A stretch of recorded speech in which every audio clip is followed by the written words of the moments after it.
This video details about thalassemia among children.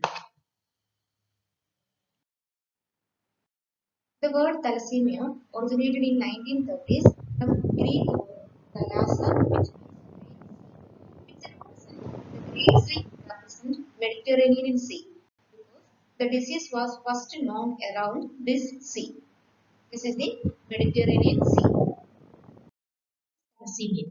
It is a group of hemoglobin disorders in which the production of normal hemoglobin, which is partially or completely suppressed as a result of defective synthesis of one or more globin chain. Normal hemoglobin contains 4 globin chains. If any of these globin chains are defectively synthesized, then the normal hemoglobin is partially or completely suppressed. This group of disorders is called the thalassemia. It is an inherited disorder and the pattern is autosomal recessive.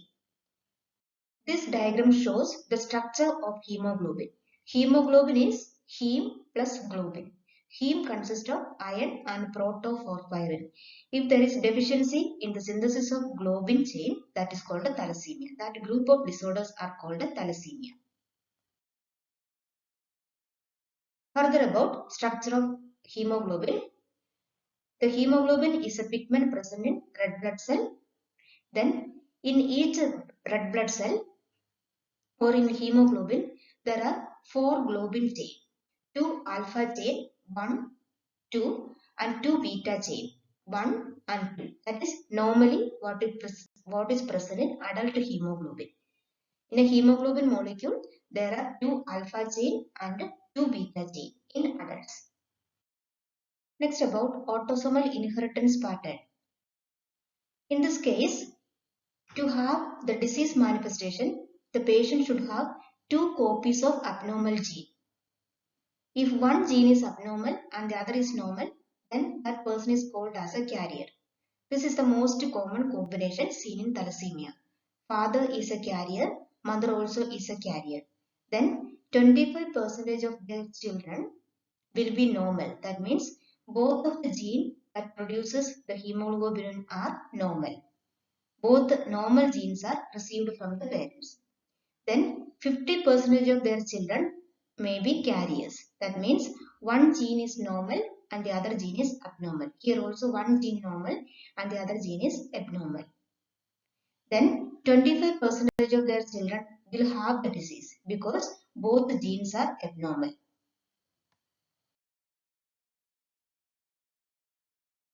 Coming to different types of hemoglobin in human being.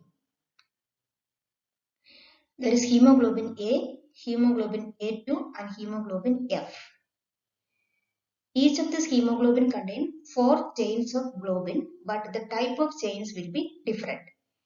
Hemoglobin A, that is 97% of adult hemoglobin, belongs to hemoglobin A. In this case, there is 2 alpha and 2 beta chain. Another type is hemoglobin A2, that is 1.5 to 3% of adult hemoglobin. It consists of 2 alpha and 2 delta chain. Another type is hemoglobin F, that is only 1% of adult hemoglobin. That consists of 2 alpha and 2 gamma chains. Coming to thalassemia. Since the thalassemia affect globin chain of adult, already we have seen adult have 97% alpha, 2 alpha and 2 beta. So thalassemia can affect alpha globin chain or it can affect beta globin chain. If it affects alpha globin chain, it can be a silent carrier. It is called thalassemia, alpha thalassemia trait or alpha thalassemia minor, or it can be called alpha thalassemia intermediate or HBH disease, or it is called hemoglobin Barnes disease or alpha thalassemia major. If the beta chain is defective, it is called a beta thalassemia trait, beta thalassemia intermediate and beta thalassemia major or Cooley's anemia. Clinically, beta thalassemia major is the predominant type. That is Cooley's anemia is the predominant type. Coming to the causes of different types of thalassemia. First about causes of alpha thalassemia. It is due to deletion of the gene that produce alpha gene, which is situated on chromosome 16. The gene that produce alpha gene, which is situated on chromosome 16, got deleted. That result in absence of alpha gene in the hemoglobin. Coming to beta thalassemia, there is gene mutation on the chromosome number 11. Hence, there is abnormality or deficiency of beta chain in the hemoglobin. Here you can see pathophysiology as a result of genetic mutation or gene deletion in concerned chromosome. There will be deformed RBC. Whatever may be the reason, there will be deformed RBC. Whether it is alpha gene is defective or beta gene is defective, there will be deformed RBC. If the RBCs are deformed, then there will be three primary consequences. One is hypercoagulability and platelet dysfunction, ineffective erythropoiesis, and hemolysis. If the RBCs are deformed, that will lead to hypercoagulable state, that is due to abnormal shape of the RBC, platelet dysfunction, ineffective erythropoiesis, and hemolysis due to deformed state. Hypercoagulability and platelet dysfunction will result in increased chances of clotting, that is thromboembolism and vascular dysfunction. Ineffective erythropoiesis or production of RBC may lead to anemia, cortical thickening or bone marrow expansion. Since the bone marrow going on expand in an attempt to produce more RBC, the cortex of the bone become thin. That is called cortical thickening or extramedullary erythropoiesis. In the body, there are other sites to produce erythropoiesis or RBC in addition to bone marrow, which is the most common site. So in this case, due to extreme deficiency, there will be extramedullary erythropoiesis, which can cause bone vein and fractures, hepatomegaly and splenomegaly. Liver and spleen are the most common sites of extramedullary erythropoiesis. That leads to hepatomegaly and splenomegaly. Then hemolysis also can cause gallstone. Again, excessive hemolysis may cause iron deposition in the visceral organ because hemoglobin consists of heme. So destruction of RBC leads to release of iron and it will be deposited in the visceral organ. It can be deposited in parathyroid gland leading to endocrine dysfunction, pituitary gland, pancreas, testis. All this will result in endocrine dysfunction, or there is dysfunction or decreased production of hormone produced by this organ. Liver and heart deposition may lead to cirrhosis and arrhythmia respectively. Also, because of excessive hemolysis, there is increased absorption of iron from GIT. Again, there will be iron overload as a result of treatment of thalassemia or treatment of anemia. In thalassemia. First, clinical presentation in thalassemia minor, whether it is alpha or beta. Usually asymptomatic. Sometimes there may be mild pallor. It may present as iron deficiency anemia. On blood examination, we can see hypochromic microcytic anemia. Mild persistent anemia that is not responding to hematinic or iron supplementation. The life expectancy is normal. There is no much severe clinical manifestation. Hence, the child can lead a normal life. Coming to thalassemia major, there is a group of clinical manifestation as we have discussed in pathophysiology. The general features include pallor, fatigue, dyspnea on exertion, poor appetite, palpitation, and poor growth. These all are due to decreased HB or features of anemia. Then features of hemolysis like jaundice, hyperuricemia, gallstone. There may be features of excessive erythropoiesis like maxillary overgrowth. You can see here maxillary overgrowth, that is called a chipmunk facial expression or chipmunk face. Then increased spaces, overbite and malocclusion of teeth. You can see here teeth abnormality. Then there will be frontal bossing, chronic sinusitis, and impaired hearing. Coming to bone changes due to excessive erythropoiesis, that is medullary expansion, as we have seen cortical thinning, risk of pathological fracture, bone pain, backache. Vertical expansion may lead to spinal cord compression and neurological manifestation as a result. Extramedullary features due to excessive erythropoiesis include hepatomegaly and splenomegaly. This is the hepatomegaly and this is the splenomegaly. Coming to features of iron overload as a result of treatment or excessive hemolysis, there will be endocrine failure, short stature, delayed puberty, estrogen or testosterone deficiency, diabetes mellitus, hypoparathyroidism. We have seen different glands affected by iron overload. Hence, there is decreased production of hormone of those glands leading to endocrine failure. Then hepatic involvement like cirrhosis, hepatic fibrosis, cardiac involvement like arrhythmia, cardiomyopathy, pericarditis and CCF, hypercoagulable diseases like deep vein thrombosis and pulmonary embolism. Coming to the diagnosis measures. Diagnosis is based on clinical features, lab investigation, and since it is a hereditary disorder, screening of family members.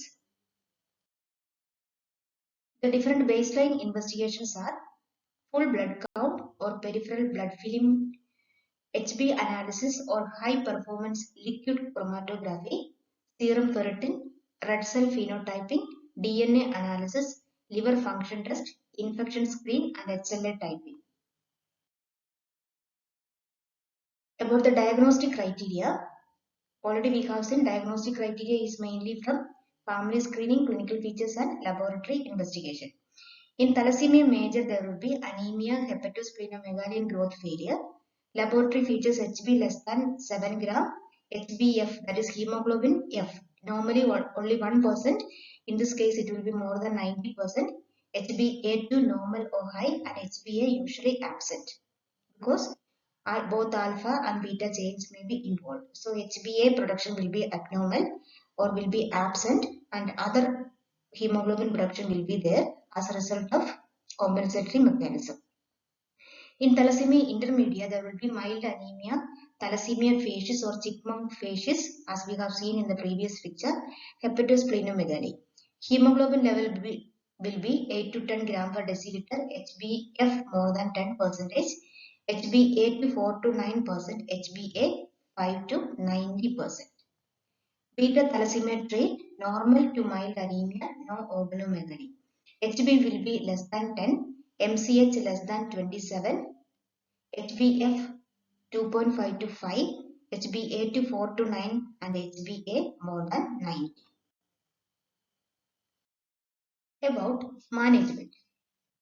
Based on management, we will say transfusion dependent thalassemia because thalassemia major most of the time requires transfusion and intensity and the volume or the dose may vary depending on the clinical manifestation.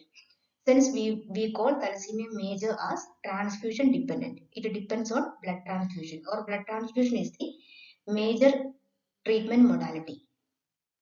Regular maintenance of blood transfusion and iron chelation is the mainstay of treatment. When to start blood transfusion? After completing the blood investigation for confirmation, the HB should be always less than 7 gram on two occasions 2 weeks apart. This is the another diagnostic criteria to start blood transfusion.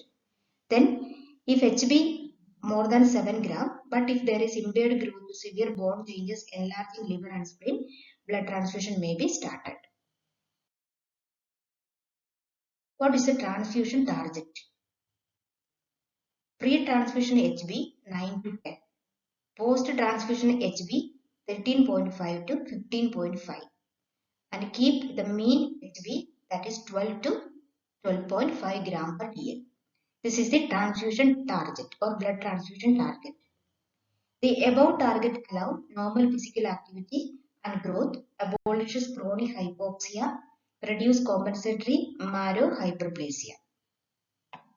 That is why we maintain HB 12 to 12.5 in order to achieve this result. About transfusion interval. Usually it is 4 weeks interval. Transfusion volume 15 to 20 ml per kg packed RBC. In the absence of heart failure or HB less than 5 gram per deciliter, use the lower volume at a slow infusion rate over 4 hours with the IV furosemide 1 mg per kg. Next treatment modality, iron chelation therapy, that is given along with blood transfusion. 3 drugs are used: DFO, deferoxamine, DFB, deferriprone, and DFS, defracerox. Commonly used iron chelating agent is DFO, that is deferoxamine, dose 20 to 40 mg per kg per day, route subcutaneous continuous infusion, always given using portable pump over 8 to 10 hours in a day, and it has to be received 5 to 7 nights in a week. The third method of management, first one blood transfusion, second iron chelation, third is splenectomy. Indication, if the blood consumption volume of pure RBC or packed RBC is 1.5 times of normal. That is, normally what is transfused, if the child requires more than 1.5 times of that, the child needs splenectomy, or 200 to 220 milligram per kg per year in those more than 5 years to maintain the average hemoglobin of 12 to 12.5. Yeah, and also if there is evidence of hypersplenism. These are the indications of splenectomy in children with thalassemia. If the consumption volume more than 1.5 into normal or 200 to 220 ml per kg per year, and also evidence of hypersplenism. Coming to patient monitoring, another method of management. This in a children with thalassemia, since it is a lifelong disease and no cure, continuous patient monitoring is essential. It includes blood investigation, HbSAg, anti-HCV and anti-HIV to be monitored 6 months. Growth, weight, height 3 to 6 months have to be monitored. Once in 3 to 6 months, these things has to be monitored. Iron overload has to be checked for serum ferritin every 3 months. If the patient more than 10 years, then ECG, echo annually has to be done. MRI has to be done 1 to 2 years, every 1 to 2 years. Cardiac MRI needs to be done 1 to 2 years. Drug toxicity has to be monitored. If DFO is used, auditory and ophthalmic check annually. If DFB is used, then FBC weekly and ALT 3 months.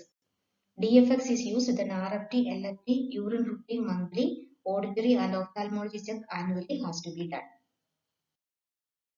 Complication assessment, especially in children more than 10 years old. Growth failure can be assessed by Tanner staging every 6 months, LH, FS, estriol and testosterone level. Hypothyroidism TFT, diabetes mellitus by measuring FBS and OGTT, osteoporosis and osteopenia by assessing serum calcium, phosphate, ALP, X-ray and DEXA-CAN. Hypoparathyroidism can be assessed by assessing the level of PTH. Hypoadrenalism can be measured by baseline morning cortisol and ACTH stimulation test. Part of management is management of complication. Due to continuous blood transfusion or frequent blood transfusion, the child is at risk of hepatitis B. So, if the child have this one, the child needs to be treated with the interferon alpha or PEG-IFN alpha or lamivudine, depending on the response. Coming to hepatitis C, combination therapy, that is conventional or PEG-IFN with ribavirin is used. Bacterial infections are treated with the stopping iron chelation therapy, broad spectrum anti-Klebsiella and anti-pseudomonal agents. Cardiac siderosis is treated with the intensive iron chelation monotherapy or combination therapy. Delayed puberty in girls treated with the oral ethinyl estradiol or conjugated estrogen preparation, and boys depot testosterone. Short stature is managed with the growth hormone injection and treating other causes of short stature. Diabetes mellitus with the subcutaneous insulin injection. Hypothyroidism, oral L-thyroxine. Osteoporosis or osteopenia is treated with the oral calcium vitamin D supplement, and biphonates may be considered in osteoporosis. Hypoparathyroidism is treated with the oral calcitrol and calcium, and hypoadrenalism is with the oral hydrocortisone. Coming to diet and supplement, oral folate is required at minimum 1 mg per day. Low dose vitamin C at 3 mg per kg augments iron excretion from the body. Avoid iron-rich food such as red meat and iron-fortified cereal or milk to avoid iron overload. Tea is helpful because it may decrease intestinal iron absorption. Dairy products are recommended as they are rich in calcium. Vitamin E is also has to be given since it is an antioxidant. Also needs calcium and zinc supplementation. The final part of treatment is bone marrow transplantation. That is a potential curative option if there is a suitable donor. Best result if performed at the earliest age possible. The resume ends here. Thanks for watching.